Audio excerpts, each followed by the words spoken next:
This is the tepid coder. I'm going to talk about different primitive types in C, what ones you probably want to use, what ones you probably want to avoid, how to know the ranges of values you can represent with them, and I think that's really about it for this. I'm going to include standard input-output so I can output the console. I'm going to include float.h, and I might not use limits.h, limits.h, but in case I decide to, I'll put it there. Alright, so first I'm just going to name the types. You got char, you got the char t, let's say, for Windows. I don't know if Linux has that, probably not. I think they just use UTF-8 for everything. Maybe they don't have to, but I think that's really what's supported by default with GCC. You're probably not really going to use this unless you're programming Windows. And even then you might see like a tchar, which becomes that if you're complying with Unicode rather. You also have things like short, long. On Windows, you're not going to see long with MSPC, but you'll see that on Linux. On Windows, you'll probably see something like this with Microsoft Visual Studio. Anyway, we're not going to use really any of these, except for maybe this. And even this, you don't really need to use. I would honestly avoid most of these, except maybe these two. Like this for Windows only. And this, if you're just working with like the ASCII range, no Unicode, basic symbol set for Latin characters, and you're like working with strings. Anyway, other types you have for integers are going to be like int some number of bits t, and you can also do u for unsigned int some number of bits t. Now, what this does is it makes an integer, which is a whole number. If it's signed, this is signed here, which means can be negative, right? This is unsigned, hence the u, which can only be positive, right? How you get the ranges for these is, I'm going to do the unsigned one first. So this range is going to be 0 to 2 to the power of the number of bits, so whatever right here, the number you put there. It's going to be that minus 1. Because 0 is one of those values. If you imagine, like, I say, how many numbers are there from 0 to 10, right? You'd say 0, 1, 2, 3, 4, 5, 6, 7, 8, 9, and then put 10 here, right? I mean, maybe it's just me, but I get kind of confused when I think of the number of numbers between two numbers versus the number this through that. But if you actually label it 1, 2, 3, 4, 5, 6, 7, 8, 9, 10. So the first 9 numbers is actually 10 numbers if you count 0, right? So there's 10 numbers from 0 to 9. So if I have all the numbers I can represent up to here, like that's the total possible combinations of bits, it's actually that minus 1 because I'm including 0 in that number. It's the first. So anyway, that's just something to think about. The range is going to be 2 to the power of number of bits you're using minus 1 for unsigned values, unsigned integers, that is. For a signed integer, we have, as far as negative, I'm going to go 2 to the power of the number over 2 up to positive 2 to the power of the number over 2 minus 1. So that's the same thing as saying, 1 less power, right? Instead of dividing by 2. Same thing here, you can do whatever number of bits minus 1, right? So that's going to be your range. And in case you're wondering, you would expect, like, say there's, like, I don't know, 3 numbers below 0 you could have. So it'd be like -3, -2, -1, and 0. You'd probably also expect you could have 1, 2, 3. The reason you can't is because we can't have an even number on both sides of the 0. So one of the sides has to give up its highest number. So either we're going to have this as our range, or we're going to have this as our range. And it just so happens that the positives get 1 less value. So that's really what it is. So let's say -2 to the power of 2 to the power minus 1. And over here, dot dot dot, and then eventually you get to 2 to the power of whatever the number of bits is minus 1, minus 1. So that's the range for integers. That's important to know. So if you know that you're only going to need like values 0 through 10, obviously you can use the smallest possible value to express that. And if it's only 0 to 10, it's only positive, so uint8t would be great for that, right? uint some number from 0 to 10, right? I don't know what you're doing with the number, so I'm just calling it that. If you need more values, like, I don't know, you're talking about the number of years that have elapsed since some other time, really what we have as far as number of years we're working with. If we're only working with like years AD, currently it's 2024, so you wouldn't need more than like a uint 16t, right? Because uint 16t would be 2 to the 16 minus 1 for its max value, which is going to be, what, 65,536, I think, minus 1, so 65,535. That should be the max value, I think. Because, see, 2 to the 10 is 1024, then we'd have 2048, 4,096, 8,192, 10,384, 30,768, and yeah, 55,536. That's right. Anyway, that's what I think about whenever I'm making variables that are integers. I think, like, what's the range I'll ever realistically need for this, and I'll pick the smallest type that can fit that. Anyway, for floating point values, it gets a bit more difficult. So if we want numbers like 1.7 or negative 32.6, right? For these, we have to use floating point numbers and double precision floating numbers, right?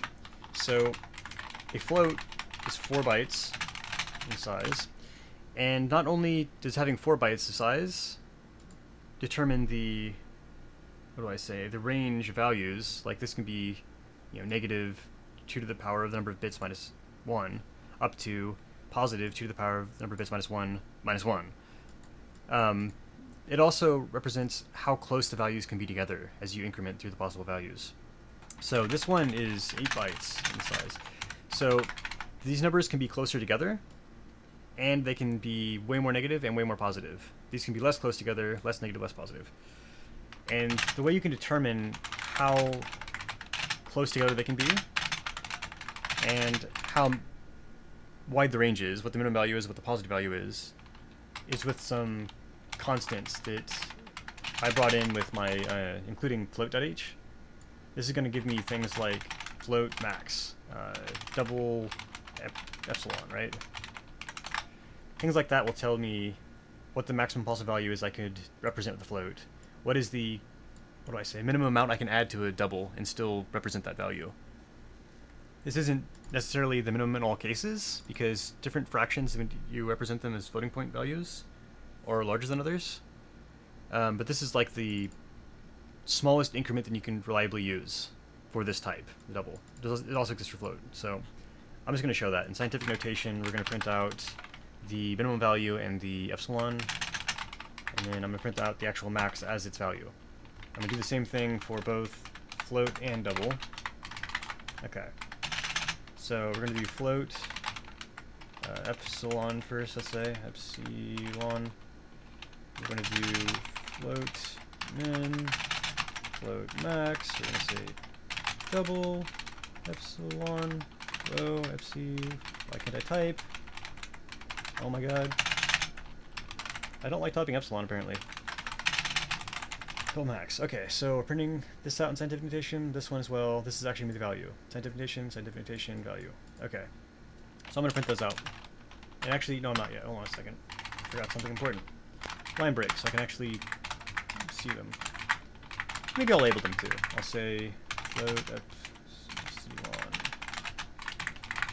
float min, float max, double epsilon. Why is this so hard to type? Double min, double max.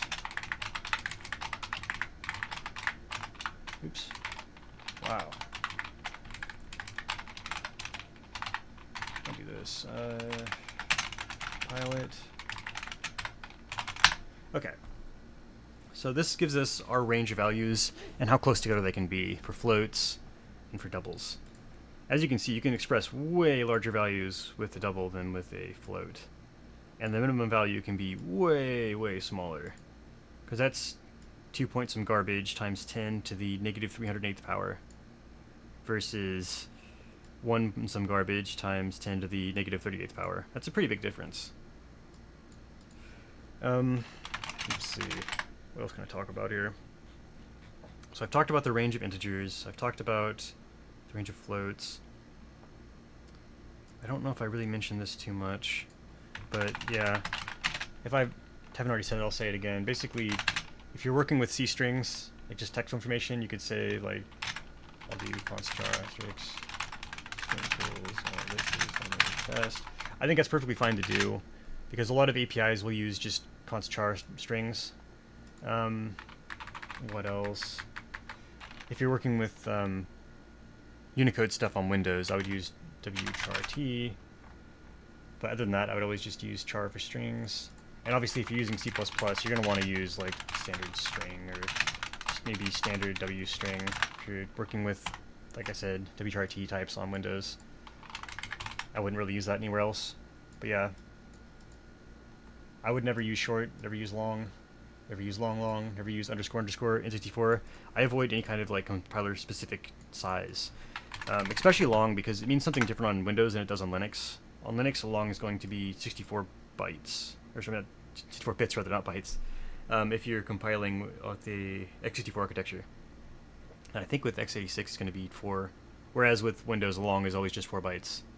And if you want to use an int, just raw int, that's going to be equal to the size of the architecture in bits. So if I'm compiling for x86 on MSVC, it's going to be 32 bits, so it's going to be 4 bytes. If I'm compiling for 64 bits on Windows with MSVC, it's going to be 8 bytes. I think it's the same in that case for GCC, but I can't remember, but I don't care anymore. I don't ever use this type. I'm always just going to say int number of bits I want, t, or uint number of bits I want, t.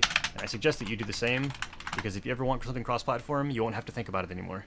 You'll just have it already done for you by including standard int.h, and if you want to print them out for the format token specifiers, you're going to want int types.h. So, like, this lets you do your int whatever bits t or uint whatever bits t, whereas this lets you do things like puri i8, which is maybe a signed 8-bit integer, versus puri u8, which is how you do a formatting of an unsigned 8-bit integer. And you can also just change this to be signed 16-bit or unsigned 16-bit or signed 32-bit, unsigned 32-bit, right? Signed 64-bit, unsigned 64-bit. And as far as I know, it's as far as it goes. I haven't used any higher than that, but it's possible. Anyway, this is basically everything I wanted to talk about for primitive types in C and C++. I might go into types like, I don't know, standard containers like vector and standard map, standard list, standard deck, whatever, these kind of things. I might go into those in another video, because I do want to, at some point, move from talking about C stuff into talking about ways to do things in C++. It's just hard to find out where to start bridging that gap. Because I want to explain low-level things like, what if you don't know how much memory you need? You needed to have an array of something, right? You could have an array of like structures, right? Struct, something, pointer to, ps for pointer structure, right? Equals 0. And maybe it turns out the user tells you they want 10 records or something. So you're gonna, say ps equals typecast struct something type pointer to calloc, and you're gonna say size of struct something. Okay, and then you're going to do however many they want in. They ask for n of them. Cool. But then you actually have to free it when you're done with it. You do stuff with it and free it. I want to describe stuff like that first, because once you move from this into an easier way of doing it, where you just standard vector of the type, right? In this case, the type is struct something. V for vector, as you want to add more of them, you just do, in place, back, whatever. And when you're done with it, this value just goes out of scope, right? And it gets freed automatically. You don't have to call something like v.clear. You can, but you don't need to, just goes out of scope. Anyway, I'll do stuff like that in another video. Thanks guys for watching. I hope it was helpful. I will catch you all later.